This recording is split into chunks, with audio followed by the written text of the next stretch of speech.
Үг үсгийн авианууд ба бовтнох, хүүхдийн анхны хэл яриаг хөгжүүлэх. Хүүхэд амьдралынхаа анхны хэдэн сард янз бүрийн дуу гаргаж эхэлдэг. Гулгах, овоглох, бормотох нь дууны уянгийн дасгал бөгөөд илүү төвөгтэй дууны бэлтгэл юм. 4 сараас хагас жил хүртэл ярианы хөгжлийн дараагийн үе шат эхэлдэг. Энэ нь хэлбэржүүлэх явдал. Энэ үе шатанд хүүхэд энгийн дуудлагаа давтахыг эхэлдэг. Ба, ма, па. Энэ бол тоглоом. Хүүхэд дууны хослолыг туршиж байна. Хэрхэн туслах вэ? Хүүхдтэйгээ байнга тод ярина. Шүлэг үлгэр уншиж дуудуулж өгнө үү? Энгийн үгсийг ашиглаж давтаж хэлээрэй. Үгсийг үйлдэлээр дагалдуулна. Слогийн тоглоом.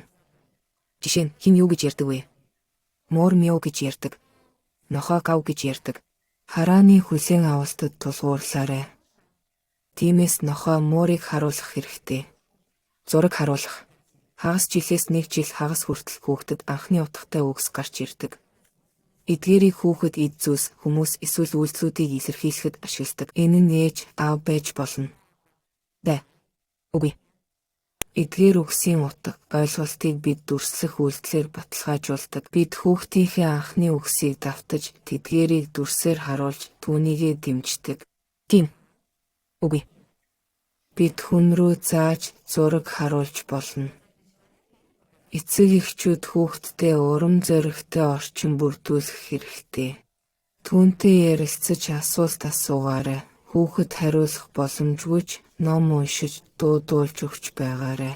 4 сарын дараа хэл яриаг хөгжүүлэх тоглоом тоглоорой. Хүүхэд бүр өөрийн темпээр хөгждөг гэдгийг санаарай. Хүүхэд тань стандартынхаа араас жаахан хоцорч байвал санаа зовох хэрэггүй. Гэвч 1 жилийн ойртож хүүхдийнхээ дууг одоо хүртэл сонсож чадахгүй бол мэргэжилтнүүдэд ханд.